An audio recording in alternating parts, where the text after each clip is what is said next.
আজকে আবার একটা তোমাদের মাঝে একটা ভিডিও নিয়ে চলে এলাম। একটু হাসি মুখে সকালটা শুরু করছি মানে বুঝতেই পারছো যে হ্যাঁ সত্যি খুশি আছে। হ্যাঁ সত্যি খুশি আছি, শারীরিক দিক থেকে নয়, মনের দিক থেকে একটু হলেও খুশি আছে। কারণ তোমরা দেখেছো আগের দিন আমি একটা ভিডিও ছেড়েছিলাম, যেটা নিজের পার্সোনাল আমার জীবন নিয়ে আর কি, বা আমার পার্সোনাল ব্যক্তিগত ব্যাপার নিয়ে তোমাদের মাঝে ভিডিওটা শেয়ার করেছিলাম। তো যাই হোক, মানে সেই ভিডিও হয়তো অনেকের কাছে পৌঁছেছে। অনেকে আবার মানে যারা নিজের মনে করেছে আরকি। নিজের মানুষ যাদের সাথে আমার অনেকদিন যোগাযোগ ছিল না। নিজের রিলেশনের মানুষ অনেকদিন যোগাযোগ ছিল না। বাট তারা কালকে অনেকবার খোঁজ করেছে। মানে কি বলবো আমি খুঁজে পাচ্ছি না। হয়তো সে আজকে গুণ গাইছে যে হ্যাঁ, একদিন করেছে। তাই আজ তার অবস্থা খারাপ দেখে আমার খারাপ লাগছে।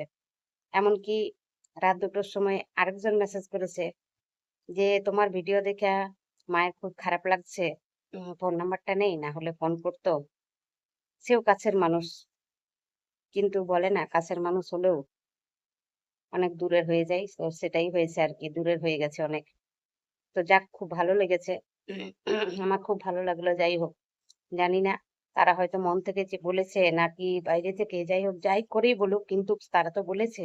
সেটাতে অনেক খুশি হয়েছি। তো কম বেশি তোমরা সবাই জানতে। আমি বলতাম আমার একটা ভাই আছে আরকি।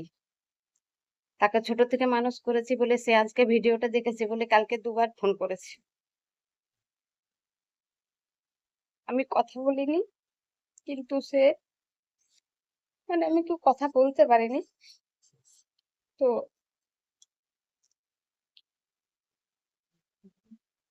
হয়েছে আমি কথা বলিনি ওর সাথে বা বলতে চাইছি না। এটা কিন্তু নয়।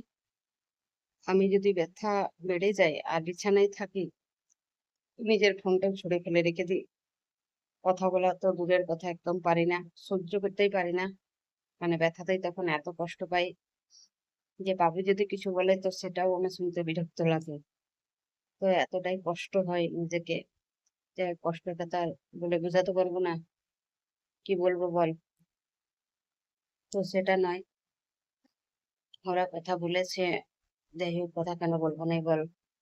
শরীর ভালো থাকলে নিশ্চয়ই কথা বলবো। তো যাক, মনে রেখেছিস, মনে করেছিস, ভিডিও দেখে ফোন করেছিস, এতেই অনেক খুশি হলাম।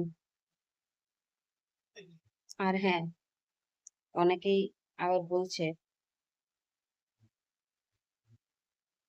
তোদের নিজেদের ব্যাপার নিজেদেরকেই তো করতে হবে। হ্যাঁ, অবশ্যই।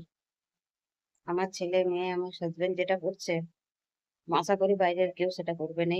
আর আমার করা তো দরকার লাগবেও না। ঠাকুরের ইচ্ছায় আমি কারো ক্ষতি করিনি, ভগবান আমার কিছু ক্ষতি করবে না। হয়তো কিছু সময় খারাপ হওয়ার সময় অপেক্ষা, সময়ের জন্য হচ্ছে। যাই হোক, আমার ছেলে মেয়ে আমার হাসবেন্ড যেটা করছে সেটাই আমার যথেষ্ট। আর ওদের জন্যই আমার আজকে বেঁচে থাকা মূল উদ্দেশ্য। ওরা না থাকলে হয়তো আজ আমি এই অবস্থাতে বসেও থাকতে পারতাম না। যাই হোক, তোমরা যারা আমাকে ভালোবাসা বা মন থেকে চাও, সবাই আশীর্বাদ দাও তো আমি তাড়াতাড়ি সুস্থ হয়ে উঠতে পারি।